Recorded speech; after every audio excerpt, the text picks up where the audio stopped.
오늘 우리가 함께 볼 하나님의 말씀은 역대상 6장 31절에 32절 말씀입니다. 김미 집사님께서 봉독해 주시겠습니다.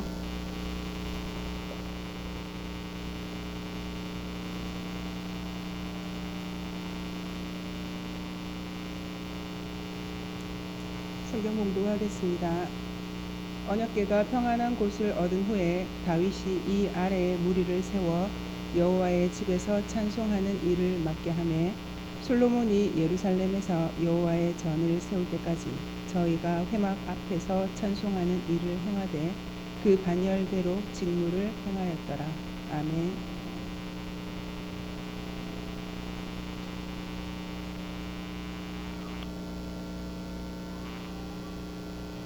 제가 우리 교회에 처음 온 것이 2013년이었습니다. 그때 힘든 일이 있어서 잘 웃지도 않았고 또 물론 대화도 하지 않았습니다. 그런 그때 사모님께서 제게 맡겨주신 일은 화초에 물을 주는 일이었습니다.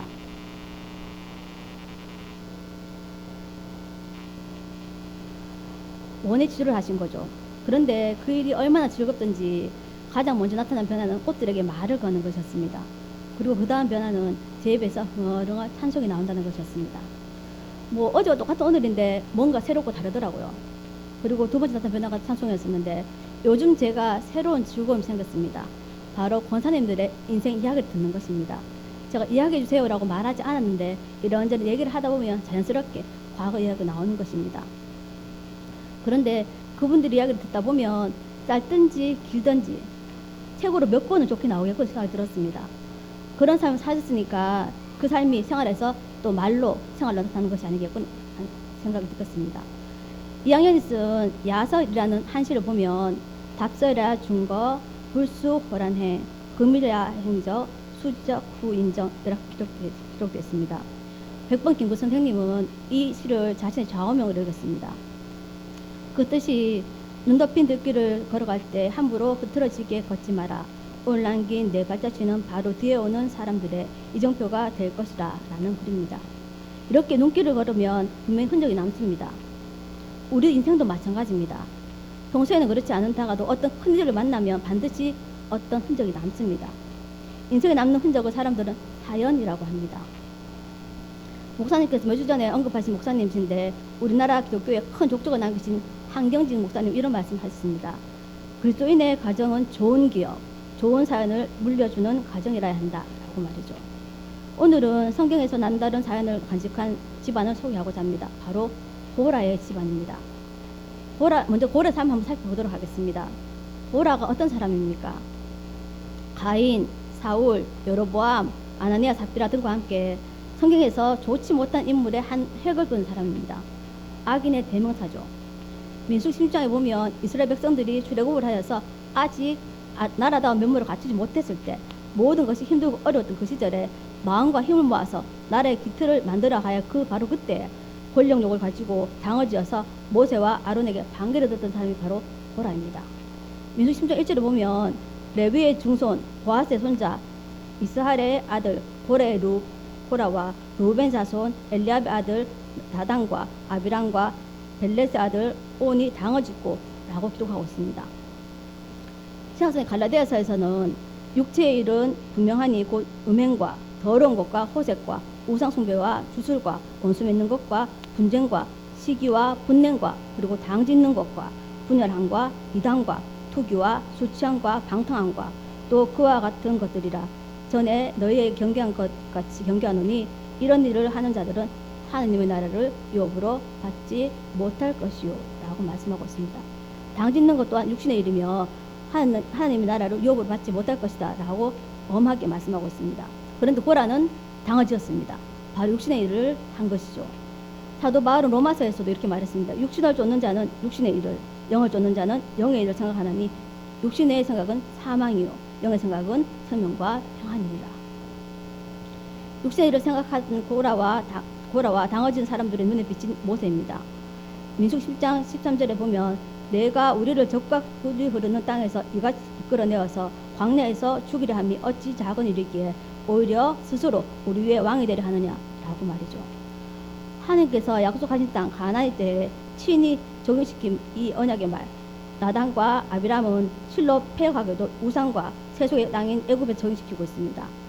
따라서 그들은 하나님의 언약과 은총은 헌신처럼 여기면서도 세속의 땅, 세속 땅의 명예와 권력에는 모든 것을 바치는 진정 멸망의 자식들임을 스스로 천명하는 것입니다.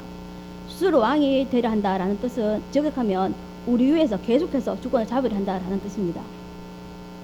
이때 반역자들은 호르마의 참패를 모세 탓으로 돌렸다는 것입니다. 그리고 거듭되는 멸망의 순간과 가나안 땅에서 광야에서 휴기를 모세의 정권 연장을 위한 장깨로 생각했던 것으로 학자들은 추측하고 있습니다.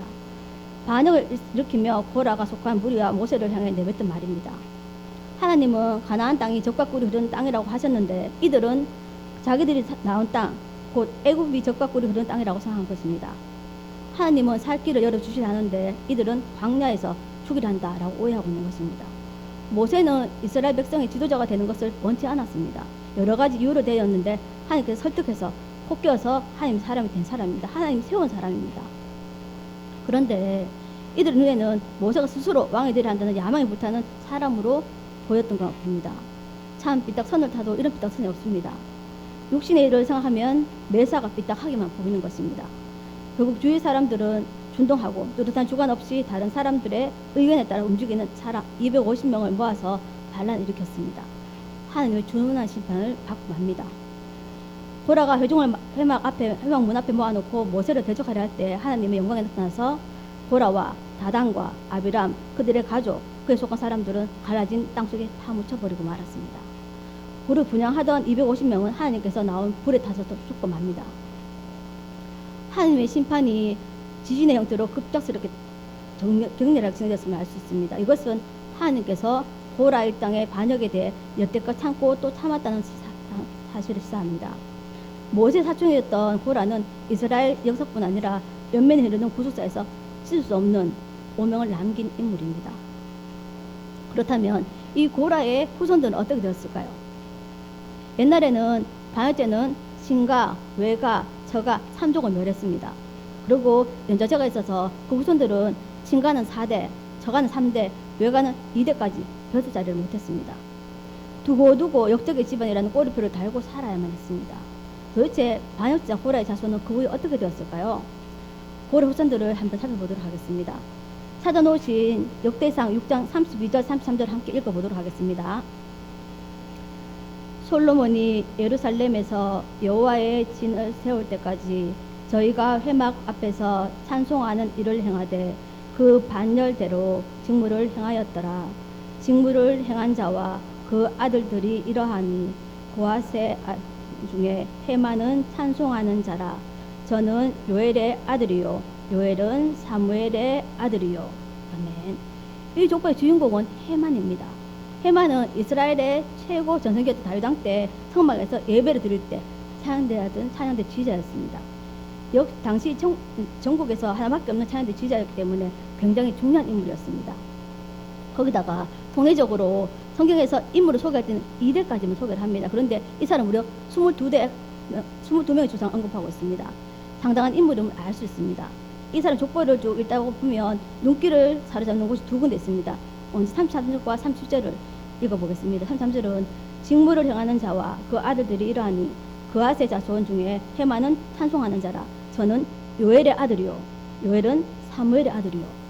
헤만의 아버지가 요엘이고 할아버지가 그 유명한 사무엘이었습니다. 대단한 집안이죠. 역시 좋은 뿌리에서 좋은 과자가 나오는구나 생각할 수 있습니다. 그런데 30절을 가서 보면 여지없이 깨어집니다. 스바냐는 다앗의 아들이요 다앗은 악실의 아들이요 악실은 에비아삽의 아들이요 에비아삽은 누구? 고라의 아들이요. 헤만이 누구의 자손이라고 나옵니까? 예, 바로 그 고라의 악인의 대명사 바로 고라의 자손입니다. 이스라엘 역사에서 반역자란 치욕적인 오염을 남긴 바로 그 고라입니다. 고라가 반역했을 때 자손까지 다 죽인 것이 아닙니다. 고라는 세 아들이 있었습니다. 아실, 엘가나, 에비아삽입니다. 민수기 26장 11절에 보면 그러나 고라의 아들들은 죽지 아니하였더라 라고 기록하고 있습니다. 이처럼 하나님은 죄의 책임을 범죄자에게만 돌리십니다. 에레미야 6장 3장 31절 29절에서도 그때 백성들은 아버지가 신 포도를 먹었는데 아들의 이가 시다는 말을 더 이상 하지 않을 것이다. 그러므로 신 포도를 먹는 그 사람만 이가 시게 되는 것처럼 모든 사람은 자기 자신의 죄에 대해서만 책임을 지고 죽게 될 것이다 라고 말씀하시는 거죠. 가게 저주를 이런 것은 없습니다.